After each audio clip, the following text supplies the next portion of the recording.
আইনকে বাস্তবায়ন করার দায়িত্ব তো সরকার।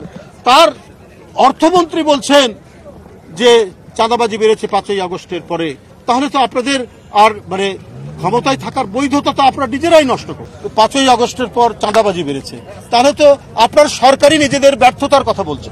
জাতিসংঘের সভায় আমাদের প্রধান উপদেষ্টা সেই সবার এক ফাঁকে সাংবাদিকদের সাথে কথা বলতে তিনি নির্বাচনের ব্যাপারে কথা বলেছেন, অনেক ভালো কথা বলেছেন, কিন্তু কিছু বিষয় আমার কাছে ব্যক্তিগতভাবে একটু প্রশ্নবোধক লেগেছে। আমরা একটু হোঁচট খাচ্ছি। তিনি বলেছেন আল জাজিরার এক সাংবাদিকের সাথে যে আমাকে কেউ 5 বছর থাকতে বলেছেন, কেউ 50 বছর থাকতে বলেছেন। RICL TMX, যুগের পর যুগ স্থাপনা থাকে মজবুত। তো আমি এগুলো অনেকেই অনেক কথা বলছেন। তো এই কথা বললে আপনার অঙ্গীকার, আপনি তো গণতন্ত্র বিনষ্টকারী, ধ্বংসকারী শেখ হাসিনা দেশের টাকা লুটপাটকারী, তার পতনের পর মানুষের আকাঙ্ক্ষা হচ্ছে গণতন্ত্র পুনঃপ্রতিষ্ঠা করা। এখানে অন্তর্বর্তীকালীন সরকারের মেয়াদ কতটুকু হবে, কি হবে, এটা তো নয়। যত তাড়াতাড়ি সম্ভব আপনি নির্বাচন দেবেন, এটা মানুষ চায় এবং আপনার প্রতি সেই আস্থা রেখেছে। কিন্তু এখন এই যে কথাটা আপনি বললেন, এটা এর আগে আপনি যখন ফেব্রুয়ারিতে নির্বাচন হবে কি হবে না, যে অনিশ্চয়তা ছিল, আপনার এই কথার মধ্যে দিয়ে আরেকটি অনিশ্চয়তা তৈরি হলো যে তাহলে আপনার মনের মধ্যে কি কাজ করছে। তো আমি প্রধান উপদেষ্টার প্রতি শ্রদ্ধা রেখেই বলছি যে আপনার এই কথাটার মধ্যে যে 5 বছর থাকতে বলেছে, 50 বছর থাকতে বলেছে, এইটা তো মানুষ শুনতে চায়নি।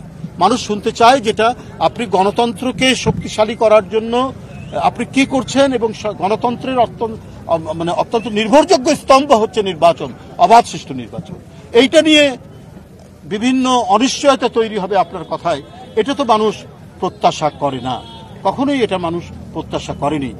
আপনার দেশের যে বর্তমান যে অবস্থা, সে অবস্থা তো এখান থেকে তো উত্তরণের জন্য মানুষ আকাঙ্ক্ষা করে আপনার কাছ থেকে। সব আস্থা আপনাদের উপর দিয়েছে যারা গণতন্ত্রে অংশগ্রহণ করেছে। আজকে ব্যাংকে টাকা নেই, আজকে প্রায় অর্ধ ডজন ব্যাংক একীভূত করা হচ্ছে। ব্যাংক থেকে টাকা ধার নিয়ে অথবা টাকা ছাপিয়ে কোনো রকমে দেশ চালাচ্ছে।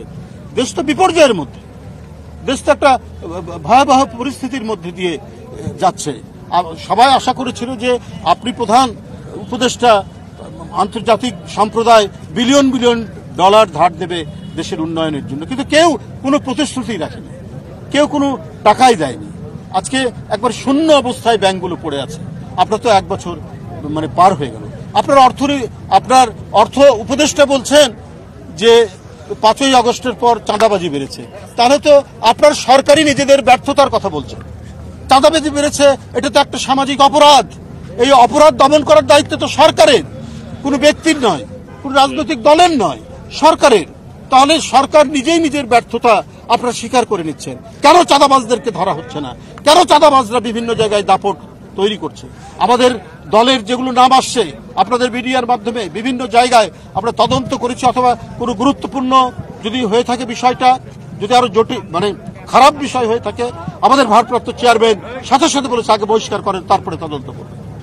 এইভাবে শত শত হাজার হাজার নেতাকর্মীকে আমরা পদক্ষেপ নিয়েছি। কিন্তু আইন প্রয়োগকারী সংস্থা এবং আইনকে বাস্তবায়ন করার দায়িত্ব তো সরকার।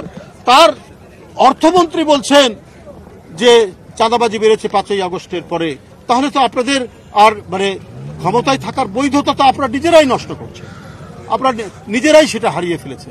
আজকে অর্থনীতির চারিদিকে যে হাহাকার চলছে, সে হাহাকার আপনার একের পর শত শত গার্মেন্টস ফ্যাক্টরি বন্ধ হয়ে গেছে, কোনো কর্মসংস্থান নাই, শিল্প কলকারখানা বন্ধ, ব্যবসা বাণিজ্য প্রায় অচল অবস্থা। তো অর্থমন্ত্রী আপনার দায়িত্ব এইটাও, এবং সমাজের যে আইন শৃঙ্খলা পরিস্থিতি যদি অবনতি হয় তার জন্য তো দায় সরকারের।